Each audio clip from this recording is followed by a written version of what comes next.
Good morning, everybody. This is Pastor Rick, Broadman Baptist Church. This is the Broadman Word for May 15th, 2023.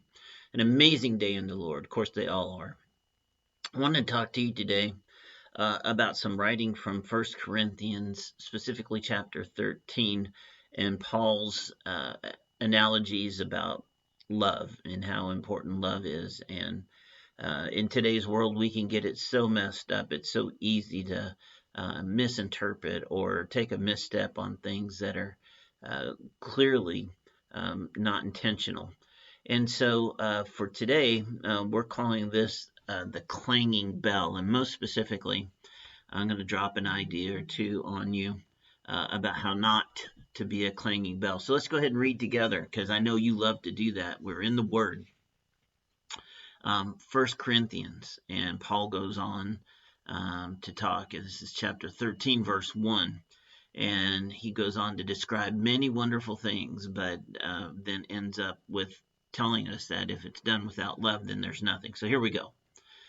If I speak in the tongues of men or of angels, but do not have love, I am only a resounding gong or a clanging cymbal. If I have the gift of prophecy and can fathom all mysteries and all knowledge, and if I have a faith that can move mountains, but do not have love, I am nothing.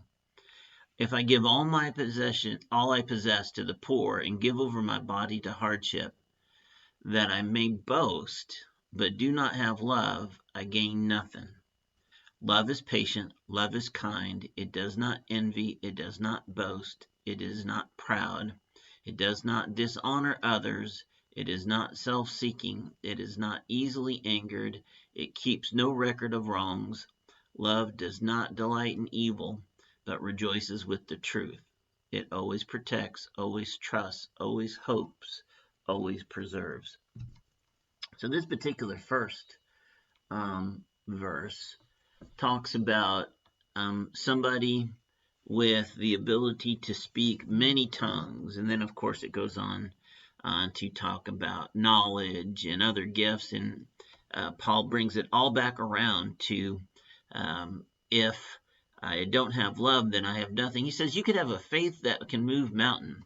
You can literally turn your body over to hardship, but if you don't have love, because you endured that hardship so that you could boast, then you don't have love, and so you have nothing. Love is intended to serve others. So in this world that we live, I'm sure you know there are a lot of people with lots of ideas, and it seems like there's this gigantic race, this competition to be the most heard, to be the most widely broadcast, to have the most views, to have the most clicks, to get the most likes, to be first with whatever it might be. And it's all designed around the individual gathering these promulgations, these adulations from others so that they can boast. It's supposed to give some sort of inference or some sort of justification to their ideology or whatever they may be saying, whatever they're trying to push. But think about it. All of these things are done without love. And so it's for the individual. It's not to serve others. Even if it seems to be rather well-intentioned, if it's not done from a position of love, if it's not because somebody's trying to forward love, then they are just a clanging bell. So we need to be very careful then when we speak, that we first speak with the authority of God, like I've described to you so many times before, because you have been given that authority over the gospel. You are an ambassador of the gospel. You have the authority of God. You have his permission to speak his words as if they were being spoken from him, because that is the truth. It is his expressed will.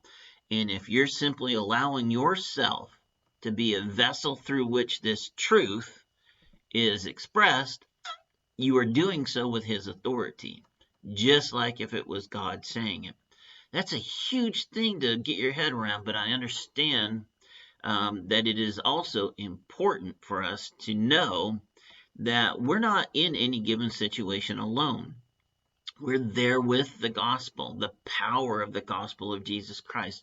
We are presenting literal love. God is love. His word is love. His will is love. And so you can be assured, if you are truthfully and intentionally promulgating his word, meaning you're sending it out into the world and backing it up with your support, your endorsement, your actions, then you are acting in love, and you are not just another voice in the wind. You are not just more noise added to an incredibly noisy world. You are not a clanging bell. So, we then must know the word in order to accurately present it, which requires studying it, not just reading it, requires studying it. That's why we gather for special discipleship. We have Wednesday nights, we have Sunday school, we have other special events. It is to gain knowledge and spiritual maturity, to gain fellowship, strength through fellowship, unity with each other, so that you can stand with the authority of God in any situation. You can be his representative, his ambassador.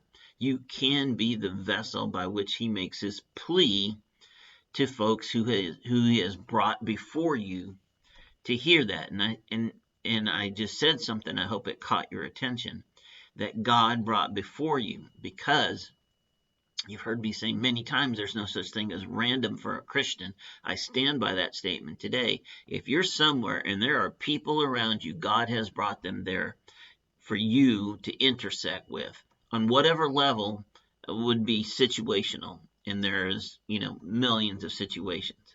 But you are there as God's representative of the gospel. He has brought them to you. You are their momentary shepherd, at least, maybe longer if you know them. But they need love. They need his love. They need the expression of love. They need to know love. They need to see and feel love in and through you. So, brothers and sisters, be intentional. Have a plan. Be purposeful about your plan. Know the word and know how to express the word. And you too can be sure to not end up as just a clanging bell. Hey, listen, I love you. I hope you have a marvelous day in the Lord. I'll talk to you next time.